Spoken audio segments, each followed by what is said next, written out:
ఒక organisation coat చేశారు. వారు చెప్పారు అని ఢిల్లీలో ఉన్న union ministry of statistics and programme implementation,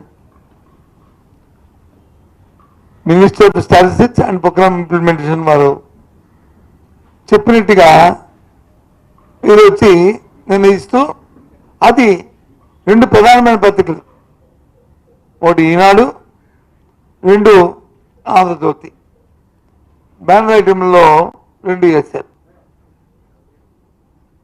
నా ఒక విషయం ఏంటంటే, ఏదైనా విషయాన్ని మనం ఇస్తున్నప్పుడు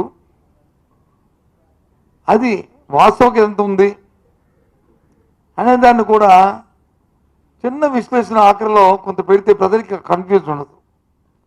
లేకపోతే నిజమే కదా అనుకునే ఫీల్ ఫ్యాక్టరీలో ప్రజల్ని మభ్యపెట్టడం అనేది జరుగుతుంటుంది. 8.21% వస్తే సంతోషమే,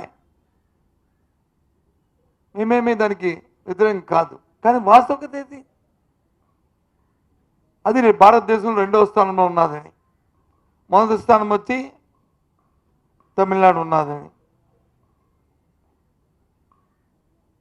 ఈ ఏదైతే ప్రోగ్రామ్ ఇంప్లిమెంటేషన్ ఏదైతే ఉందో, స్టాటిస్టిక్ ప్రోగ్రామ్ ఇంప్లిమెంటేషన్ ఏదైతే ఉందో, దానికి ప్రతి రాష్ట్రం కూడా వాళ్ళ తాలూకా ఎస్టిమేట్స్, వాళ్ళ ప్రొజెక్షన్, ఇక మా రాష్ట్రంలో ఈ రకంగా ఉండబోతుంది అని వీళ్ళు ఇస్తారు.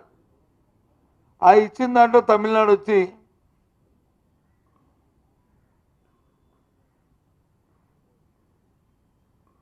9.69% వాళ్ళు ప్రొజెక్షన్ ఇచ్చారు. అలాగే ఆంధ్రప్రదేశ్ వచ్చి 8.21% ఇచ్చింది. అలాగే పుదుచ్చేరి వచ్చి 7.96% ఇచ్చారు. అలాగే అస్సాం వచ్చి 7.9% ఇచ్చారు. అలాగే రాజస్థాన్ వచ్చి 7.82% ఇచ్చారు. అలాగే ఒక రాష్ట్రం పంజాబ్ వచ్చి 5.95%, అలాగే ఒక రాష్ట్రం ఇచ్చింది. ఇంకా కొన్ని రాష్ట్రాలు యూపీ, కేరళ, బీహార్, గుజరాత్, ఢిల్లీ, ఈ రాష్ట్రాలు అసలు ఇవ్వలేదు ఇంకా వాళ్ళ ఎస్టిమేట్స్. అంటే ఏంటి? మనం చెప్పిన లెక్కలకి మన రాష్ట్ర ప్రభుత్వం వీళ్ళు ఇస్తున్న వీళ్ళు ఎస్టిమేట్ ఈ రకంగా ఉండబోతుంది అనేది, దాన్ని ఏ రకంగా సృష్టించాయి? భారతదేశంలో 2వ స్థానంలో ఉన్నదని, ఉండాలని భారతదేశ ఆంధ్ర రాష్ట్ర పౌరుడిగా నేను కోరుకుంటాను. కానీ వాస్తవికత ఏది? ఎగ్జాంపుల్ తమిళనాడు తీసుకుందాం.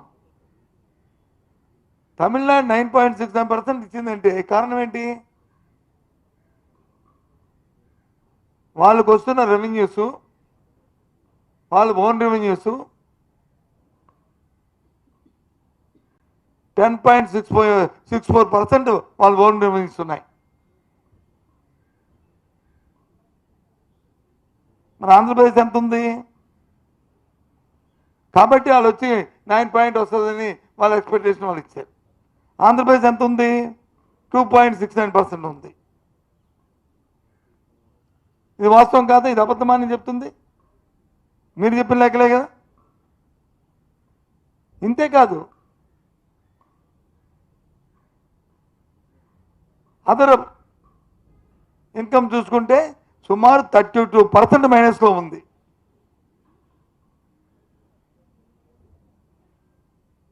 పోనీ ఏమైనా క్యాపిటల్ ఎక్స్పెండిచర్ ఏమైనా పెరిగింది అనుకుంటే, క్యాపిటల్ ఎక్స్పెండిచర్ 43% క్యాపిటల్ ఎక్స్పెండిచర్ తక్కువ మీరు ఖర్చు పెట్టింది. మరి ఏ రకంగా ఈ 8.2% అయిపోయిందని కాదు, మేము ఇచ్చాము, పంపించాం, మా టార్గెట్ ఇది, మా 8.2% మా టార్గెట్, మాకు ఇప్పుడు రెవెన్యూ రాలేదు, అయినా దాన్ని పెంచుకోవడానికి ప్రయత్నం చేస్తామని చెప్తే ఓకే, ఫైన్. ఎందుకు ఈ మప్పు పెట్టను?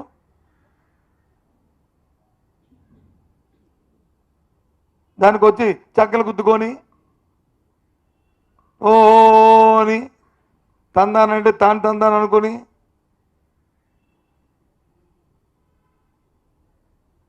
అర్థం అవట్లే. వాస్తవం చెప్పడానికి తప్పేముంది?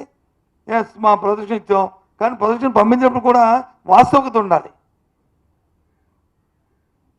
నీకు రెవెన్యూస్ వచ్చి ఓన్ రెవెన్యూస్ వస్తుంది 2.69% వచ్చినప్పుడు హౌ కెన్ అచీవ్ 8%కి వెళ్ళగలుగుతావు? సింపుల్ లాజిక్ కదా. మన ఆస్తులు పెరగాలంటే మనకు ఆదాయాలు పెరగాలి. ఆదాయం పెరగకుండా ఎలా పెరిగిపోతాయి? ఏమైనా ఇదంటే బ్రహ్మ పదార్థం ఏమైనా వద్దా? పాతాళ పేరు మంత్రం ఏమైనది?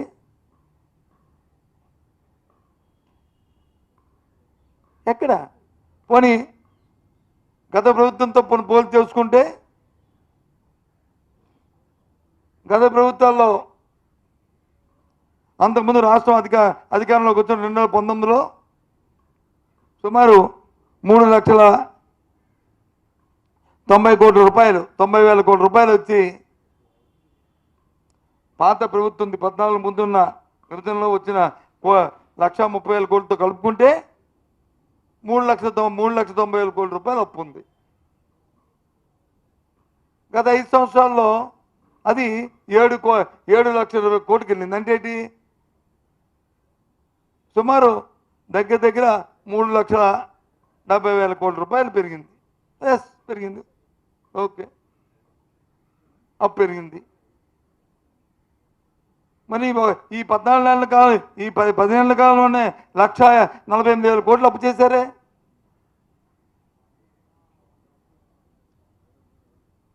యావరేజ్గా అక్కడ చూసుకుంటే సంవత్సరానికి వచ్చే 70,000 కోట్లు లోపు వెళ్తే 10 నెలల కాలంలోనే 1,54,000 కోట్లు అప్పు చేసి ఏ రకంగా జీడిపి పెరిగిందని ఏం చెప్పి పంపించాము. మా ప్రొజెక్షన్ ఇది,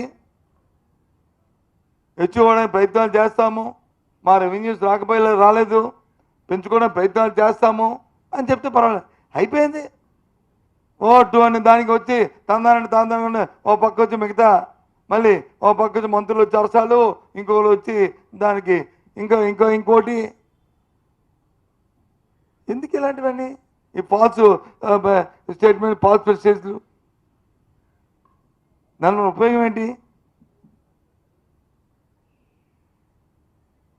నేను చెప్పిన లెక్కలు నేను తప్పున్నా చెప్పనండి. రేపు ఉదయం ప్రెస్ కాన్ఫరెన్స్ పెట్టి చెప్పనండి. నేను స్టేట్మెంట్ కూడా, రిటర్న్ స్టేట్మెంట్ కూడా మీకు ఇస్తాను. ఒకవేళ ఏమైనా నేను చెప్పేదని కూడా ఇస్తాను, ఇప్పుడు వాయిస్తో కాకుండా.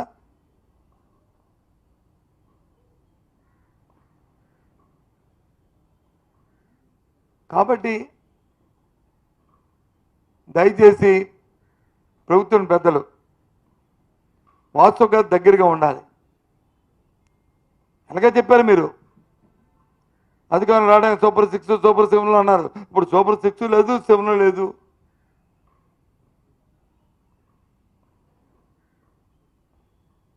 గత 5 సంవత్సరాల్లో 3 లక్షల కోట్ల పైసలకు అప్పు తీసుకొచ్చినా 2,78,000 కోట్ల రూపాయలు డిబిటీ ద్వారా ప్రజలకు ఇచ్చాం.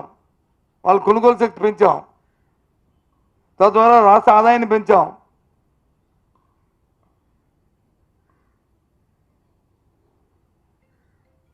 కానీ ప్రస్తుతం ఏమి కనిపించలే. రేపు రేపు రేపు రేపు రేపు రేపు అనుకొని వస్తున్నాయి పథకాలన్నీ కూడా. ఒక 1,000 రూపాయలు తప్ప ఏమిచ్చా చెప్పనండి.